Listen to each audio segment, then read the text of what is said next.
کیا ابن العربی نے ٹائم ٹریولنگ کی؟ اگر یہ ممکن ہے تو وہ کہکشاں میں کہاں کہاں پہنچے اور ان کی ملاقات کس مخلوق سے ہوئی؟ انہوں نے بغیر کسی جدید ٹیکنالوجی کے یہ کیسے کیا؟ دوستو، آج کی اس ویڈیو میں ہم آپ کو یہ ساری معلومات فراہم کریں گے۔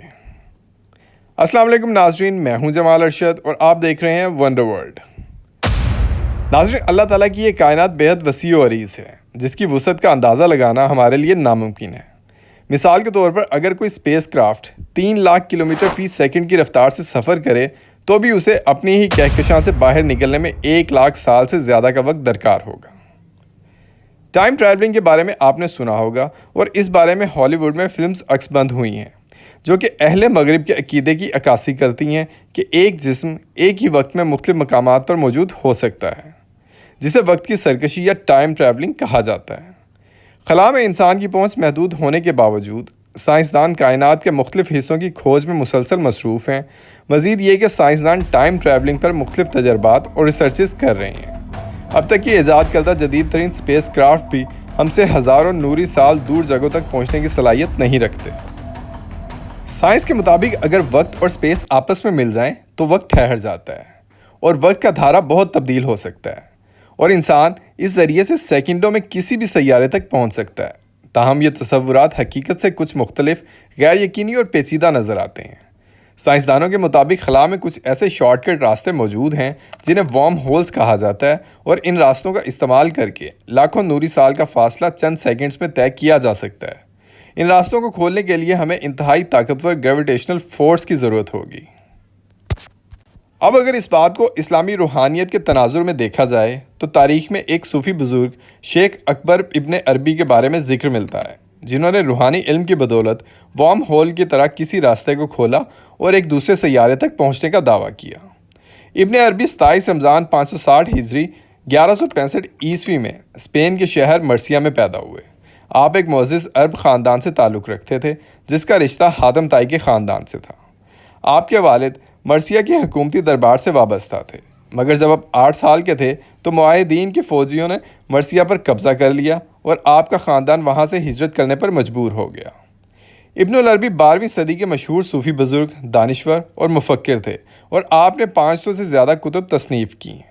ان تصانیف میں آپ نے اپنے تصوف یا روحانیت کی روشنی میں قرآن مجید میں بیان کردہ بہت سے ایسے رازوں کے بارے میں بتایا جو کہ عام انسانی عقل کے لیے قبول کرنا یا یہ کہا جائے کہ سمجھنا مشکل ہے تو غلط نہ ہوگا۔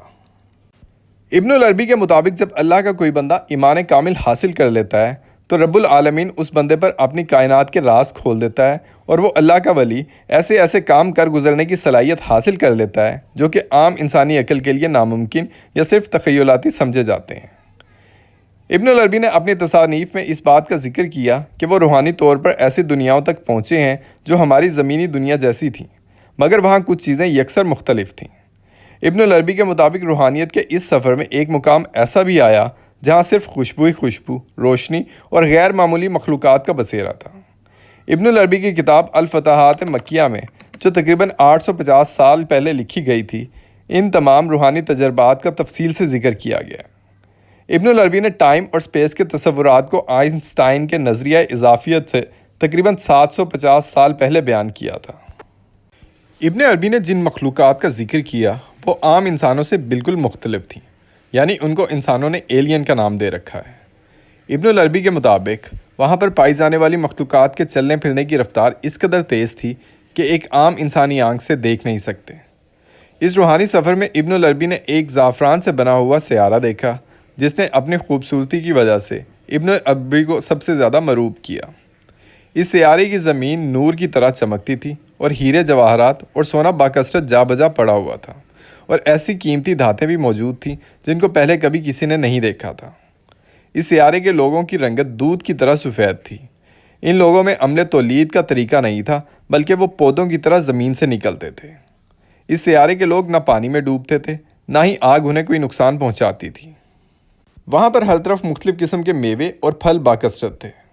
اس زمین کی ایک خوبی جو ابن العربی نے بیان کی کہ اگر وہاں سے کوئی پھل توڑا جاتا تو وہ فوراً اسی جگہ دوبارہ اگاتے تھے۔ ابن العربی نے اس سیارے کو مریخ کا نام دیا، جسے انہوں نے روحانی تجربات میں دیکھا تھا۔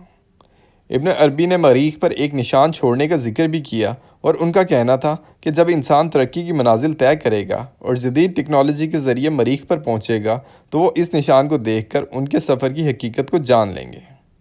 سال 2021 میں ناسا کے ایک خلائی مشن کے ذریعے مریخ کی سطح پر کیپچر کیے گئے امیجز میں ایک نشان دیکھا گیا تھا۔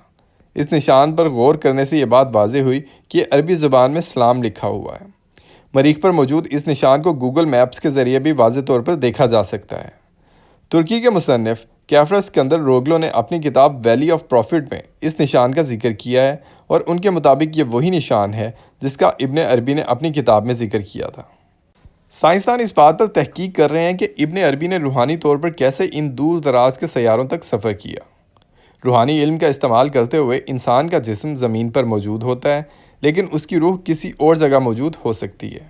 یہ بالکل ویسا ہی تجربہ تھا جیسا ہمارے پیارے نبی حضرت محمد صلی اللہ علیہ وآلہ وسلم کا معراج کا سفر تھا، جس میں وہ جسمانی طور پر آسمانوں تک پہنچے۔